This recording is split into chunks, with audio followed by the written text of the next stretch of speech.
Heyrðu, frábært að fá þig í heimsókn. Já, þakka fyrir. Tók eftir því þegar að vera að byrja að heyri þér og svona undirbúið þetta að þá hringir þú bara úr Henson símanum og þú ert bara þar sjálfur ennþá að bara á línunni. Já. Eftir öll þessi ár. Já, nákvæmlega og það er svo ótrúlega skemmtileg, þetta er svo skemmtileg vinna. Svo skapandi og raunverulega spennandi. Þetta er framleiðsla, þetta er bara spurningum að mjög gjarnan að það kveiknar hugmynd af mótni sem verður að söluvöru síðdegis og það á gríðarlega vel við mig. Hönnun hefur alltaf verið, ég pindi teiknari, Já. Þannig að það er mjög auðvelt fyrir mig að setja fram það sem við langar að sjá gerast. Og svo er ég bara með mjög gott starffólk og náttúrulega framúrskarandi tækni. Þetta er svona dálítið hátækni verksmiðja í dag, Já, mér langaði mitt að fara hans í það. Þetta var breyst mikið. Alveg gríðarlega, Þetta er fyrir þá sem er að horfið að hlusta og Halldór Einarsson Henson. Fólk hugsaði oft Henson og þá hugsaði mitt Aston Villa, En þegar ég var að lesa ævisöguna þína, þá hugsaði mér að það er á öllum þessum árum. Hvernig var þetta þegar þú varst að byrja þennan business? Vá, maður. Það var náttúrulega alveg ótrúlegt, Það var einhvers staðar á Teigunum sem ég hitti erlenda mann sem átti, hann auglýsti þessu sölu saumavél og sniðnýf. Ok. Og ég man nú ekki, með minni hann hafi heitið Hanke. Og ég bara hitti hennar mann og hann var mjög almennilegur og það urðu úr þessu viðskipti. Ég keypti þessa græjur á honum. Og þetta var svona fyrsta skrefið.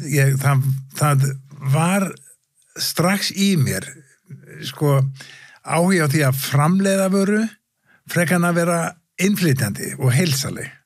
Já. Þó ég hafi í rauninni kannski í byrjun gert það og byrja á því að flytja inn fótboltaskó frá Frakklandi sem hétu Kopa og voru sem sagt með nafni eins besta knattspyrnumann sem Frakkar hafa átt, Raymond Kopa og skótni voru dálítið bylting á þeim tíma því að þeir voru físléttir, afbragðs mjúkir og þægilegir alveg þetta voru eins og bara að setja á sig góða leðurhanska en endingin afleitt. Okay. Og íslenskir vellir, malavellir og svona það fór ekki vel en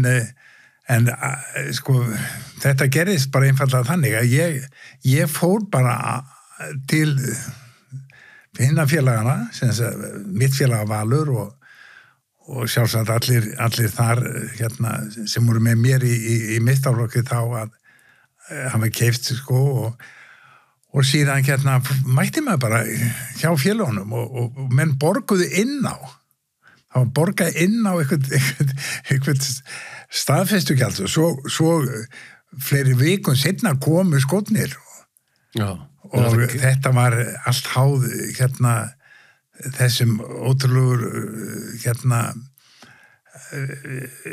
viðskipta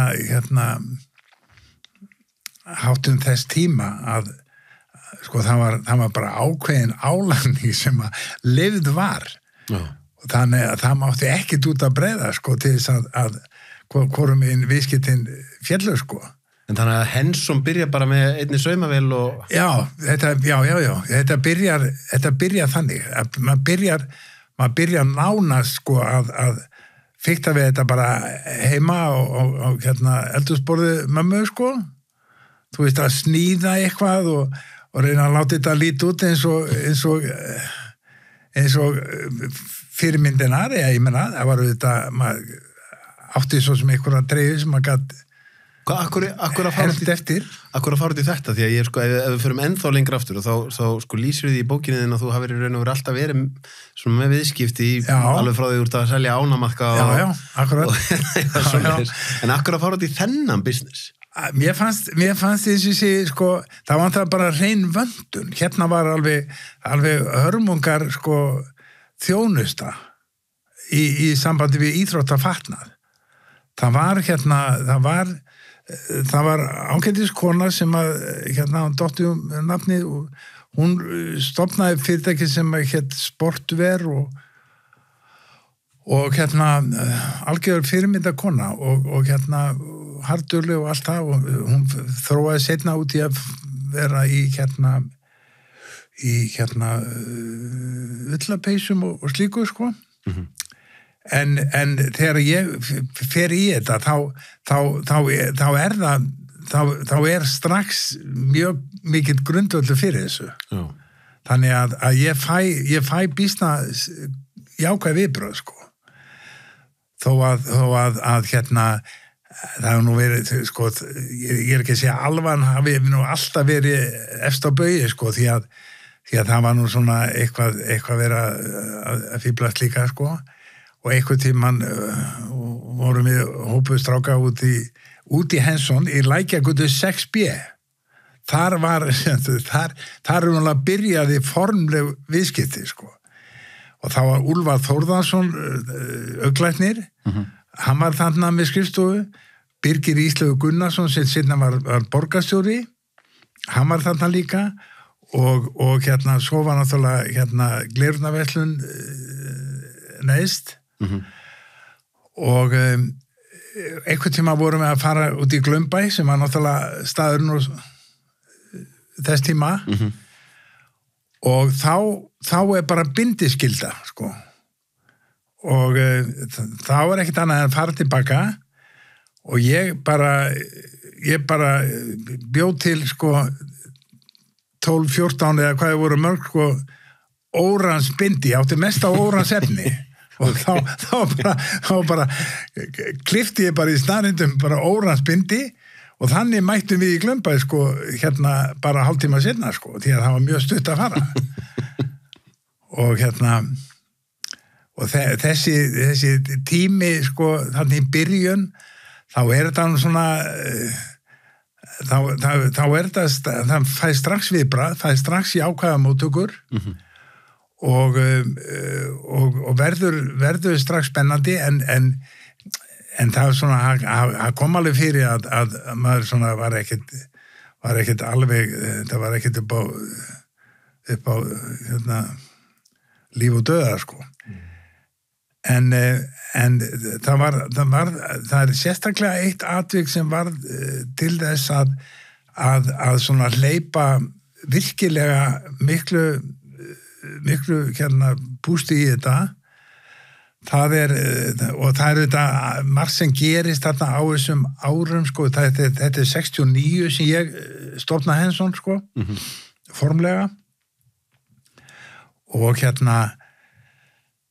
og ég er út í London á sýningu og þá sé ég, sko, gerviefni, þá sé ég sem nælon, sko, treyjur framleitar, sko, íþróttatreyjur framleitar úr næloni. Póliester var ekki komið, sko. Okay. Og þetta er bara bylting. Þannig að allt annað hafði verið bómull, sko. Já.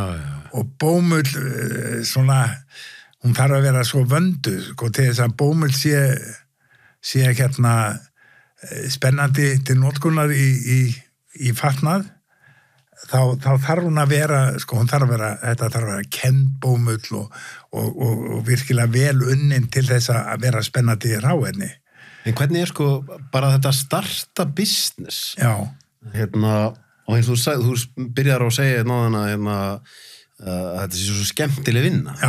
Það er bara hugmyndamotni og svo síðdegi sem orðið aðeins og svona. Já. Að ekki nauðsynlegt að sé ástríða í þessu, að því að maður hugsa að þetta hlýtur að vera meira en að segja það, einhvern veginn að byrja að vera með saumavél yfir í að þurfa að búa til einhverja vöru, svo þarf það að fá starfsfólk og bara, ég held að þeir sem hafa ekki prófað að vera sjálfur í að reka fyrirtæki, þeir gerir sér ekki grein fyrir sko, þú veist, laun og launatengt gjöld og standarskil á þess og þessu, þetta meira en að segja. Já, enda sko, svona lag getur nátt að vera líka alveg óbúslega erfitt og krefjandi. Þannig að ég upplifi það ég upplifi allan skalan. Ég upplifi það að vera alveg skítblankur að reyna að redda sko hlutunum og sko þegar þú varst að senda inn sko sölu skattin sko sem að hétt í gamla daga sko þá var það ef fórst út í umferðarmiðstöð sko þá tók það lengri tíma sko að tekkurinn yrði kliraði sko og síðan ég líka á þeim stað í lífinu að vera bara að verða sterkríkur maður sko ungur sko þannig að ég kynnist öllu þessu og þetta og ég hef oft einmitt auðvitað upplifað það að menn eru að lenda í krísu og verða kannski gjaldþrota þó að slíkt sé miklu minna í dag. Það eins og að sko, þetta var á tímabili áður fyrr alveg ofboðslega töff. Sko, það eins og að samfélagið, íslenskt samfélagið í dag, þjóðfélagið, það miklu minna vanskil og erfiðleika. Ég samt ekki bara dálítið það fer kannski ekki verður mann mikið var við það, sko. Nei. En hvernig það þú talar með bókinni, þegar þú ferð sjálfur í gegnum gjaldþrot í fyrirtæki? Það er það ekki, þú veist, það í minn sömu löndum, við Bandaríkjunum oft talað að það sé nánast eins og plús í kladdana hafa farið í gegnum allavega eitt gjaldþrot af því þetta er svaka lífsreynsla. Já, þetta er rosalega töff. Ég var aldrei persónlega gjaldþrota, en fyrirtæki bara, ég kerði, og það er allt, sko, ég geri mistök og það er ekki einhver mislökar starfsmaður hjá mér eða einhver vondu kall út í bæ sem að knésetti mig og reyndar var þetta þannig að þegar að fyrirtæki fór í gjaldþrot á sínum tíma þá sko fann ég líka hvað ég átti sko og það er margsins í lífinu sem ég hef upplifað það að fólk hefur viljað mér vel og til dæmis sko þegar ég fer með fyrirtæki til gjaldþrotaskipta þá er það nú þú borgar peninga þú þarft að greiða fyrir það að setja það í gjaldþrot og þá er þetta stúlka sem að tekur á móti þessu hjá bæjarfógeta eða sýslumanni og hún spyr hvort að ég vilji að einhver ákveðin aðili verði skiptastjóri og sko ég get sagt þetta við þig sko og maður getur sagt ímillit í dag sem að því að það er svo óbúrslega langt liðið og ég nefndi ákveðið nafn bara á góðum vinni mínum og lögmanni og hún sagði, nei, ég get það nú ekki en ég læt besta vinas taka þetta og síðan var þetta ákallega þægilegt mál þetta er nokkuð sem ég bara ítrekkað upplifði að eitthvað sem að gekk mér í hag. Var það fórstu ætlaðir að vaxa svo mikið það? Á sínum tíma? Já. Vá, ég var einmitt að vonast þegar þú myndir spyrja spurningar eins og þessa. Fórstu frambúðir? Hvað gerðist? vegna þess að þetta hérna á tímabili þarna þá er alveg óbúslegur kraftur í fyrirtækinu og ég hérna og þetta bara sko gekk alveg mjög öfluglega, bara mjög vel. Það þá, að því þið eru náttúrulega fyrst og verðist með íþróttafatna, eru þið búin að gera samningana þarna eins og við Aston Villa og þessi? Þarna erum við alveg með sko puttan á púlsinum, við erum að gera þetta allt saman rétt, sko þetta hlýðum sem gerðist þarna, sem ég ætlaði að nefna, að segja frá áðan, hvað var sko, sem var töluverður hérna viðsnúningur í sambandi við framlýsluna þegar ég fer á þessa sýningu til Bretlandi, sem var ekki stór sýning, og sé þessa gerfi efnis búninga í fyrsta skipti, svona eins og maður segir face to face. Og ég segi stráktum sem er að vinna hjá fyrirtækinu, ég segi við hann, sko, ég hef bara áhuga að kaupa efnið. Ég er sjálfur að framlega á Íslandi. Mér vantar bara svona efni. Og þá segir hann, ég get ekkert seltið svona efni. Og bara og gaf mér það í skinn að verði ekkert að spyrja fleiri spurningar, sko. Svo ég geng frá básnum og þá er allt í einu stráku komið við hliðina á mér og hann segir, ég heyrði hvað þú varst að spyrja og þetta þetta fyrirtæki sem framleiðir efni það heitir R.W. Love og er í Congleton sem er sko á leiðinu upp til Manchester ekkert langt að hann þeir framleiðir efni og ég bara morgunin var ég mættur í fyrstu less sem að fór upp til Congleton og ég byrjaði að kaupa þetta efni og það hafði alveg gríðarleg áhrif. Þetta er svo áhugavert miðan við nútíman, sko, að einhvern veginn að hérna í nútímanum flettir þetta er bara Google, sko. Þannig er bara verða breyting. Þannig er bara verða breyting, sko. Og það síðan, hérna, svo eru þið hérna farin að selja svo mikið og hvað það sem gerist þegar þetta stækkar og hérna eins og segir hvað það sem veldur? Þá að byrja maður að færa sig í húsnæði, sko. Þú veist, ég keypti húsnæði á Sólvallagötu sem var svona bara íbúð og verslun á húsnæði sem sagt við keyptum íbúð bæði uppi og svo jarðhæð og kjallara og þar vorum við í nokkur ár. Þar heldum við Hermann upp á 30 samanlega, þar sem ég var 30 og hann 31 og það var það var gríðarlega hérna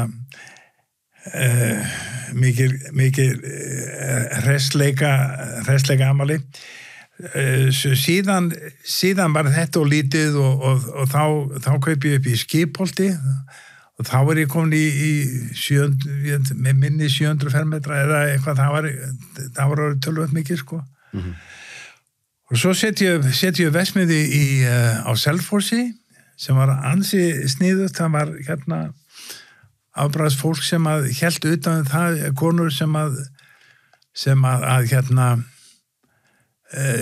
sem að raunverulega bara sniðu og saumuðu og við gerðum feiknaði magna reggölum þar, sko. Efni kom frá Belgíu, fór bara beint austur á Selfoss og síðan var einhver samningu við flutningsaðila og gallarnir komu til okkar bara eftir þörfum og það var gríðarlega gott og á þessum tímapunkti, þetta er í kringum sko 1980, 81, 2 þá er þetta á fljúgandi siglingu og þá það leiti þá fæ ég hérna boð frá Bretlandi að setja verksmiðju í Cumberland. Þessi þáttur áskriftaþáttur. Inni á sölvi.tryggva.is fá áskrifundur aðgengi að öllum útgefnum þáttum, aukaefni og nýjum þætti í hverri viku.